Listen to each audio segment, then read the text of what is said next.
Assalamualaikum warahmatullahi wabarakatuh. Sahabat cerita nyata Reborn, senang sekali kami bisa kembali hadir menjumpai Anda, tentunya dengan menyajikan kisah-kisah yang menarik untuk Anda simak.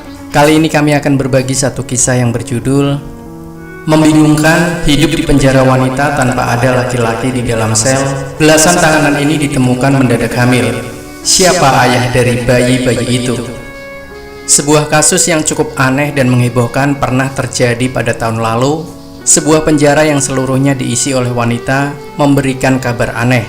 Pasalnya para penghuninya diketahui hamil tanpa ada sosok laki-laki di jeruji tersebut. Pada Agustus 2019 dilaporkan bahwa belasan bahkan puluhan wanita di tahanan penjara di Amerika tersebut hamil. Ini sangat aneh terlepas bahwa fakta di dalam penjara itu hanya diisi wanita dan bagaimana mereka bisa hamil.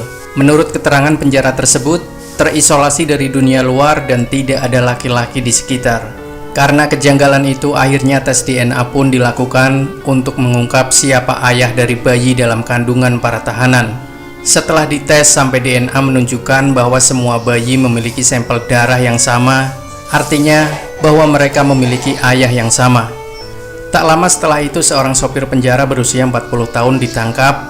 Orang itu dituduh melakukan hubungan intim dengan para narapidana sehingga membuat mereka semua hamil. Selama penyelidikan, polisi mencari tahu penyebabnya. Dalam kasus ini, sopir tersebut disalahkan dan tertuduh. Akhirnya, setelah penelusuran atas kasus ini, semua kebenaran terkuak. Polisi penjara tersebut memanggil para tahanan wanita ke kamar mereka sendiri dan menyuruhnya memanggilnya dengan nama berbeda supaya tidak terdeteksi. Kemudian, sopir tersebut berhubungan intim di dalam sel penjara tiap tahanan. Namun, itu bukan fakta yang mencengangkan. Kenyataan lain yang lebih mengejutkan adalah para tahanan wanita ini ternyata secara sukarela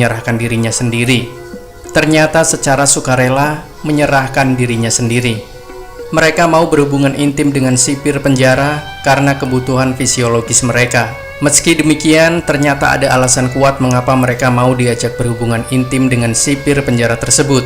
Menurut keterangan, di Amerika Serikat jika hamil bahkan jika mereka tahanan akan diperlakukan berbeda dari wanita normal. Sel tahanan wanita hamil sangat hangat, bersih, rapi, dan sering dikunjungi petugas kesehatan untuk pemeriksaan kesehatan. Tergantung pada kondisi tahanan, bayi yang dilahirkan dapat dikirim ke kerabat atau dibawa ke pusat kesejahteraan sosial. Akibatnya, banyak tahanan yang memilih hamil karena diperlakukan dengan nyaman di penjara. Mereka juga diizinkan beristirahat selama sekitar 10 bulan dan tidak dipaksa berpartisipasi dalam kegiatan meskipun masih di penjara. Namun, pengelolaan seks dengan tahanan wanita merupakan pelanggaran hukum yang mempengaruhi keamanan penjara. Karena itu, pria yang berhubungan intim dengan para tahanan ini dihukum. Meski demikian, tidak ada konsekuensi yang terkait dengan tahanan wanita. Banyak orang yang sengaja menggunakan ini untuk mendapatkan keuntungan mereka sendiri, atau secara tidak langsung melakukan hal-hal buruk melalui bantuan pengawas penjara. Ini bahkan lebih mirip seperti pelarian camp. Begitulah sahabat cerita nyata Reborn. Pastikan Anda selalu menyimak kisah-kisah terbaru persembahan dari kami. Sampai jumpa di kisah yang lebih menarik lainnya. Wassalamualaikum warahmatullahi wabarakatuh.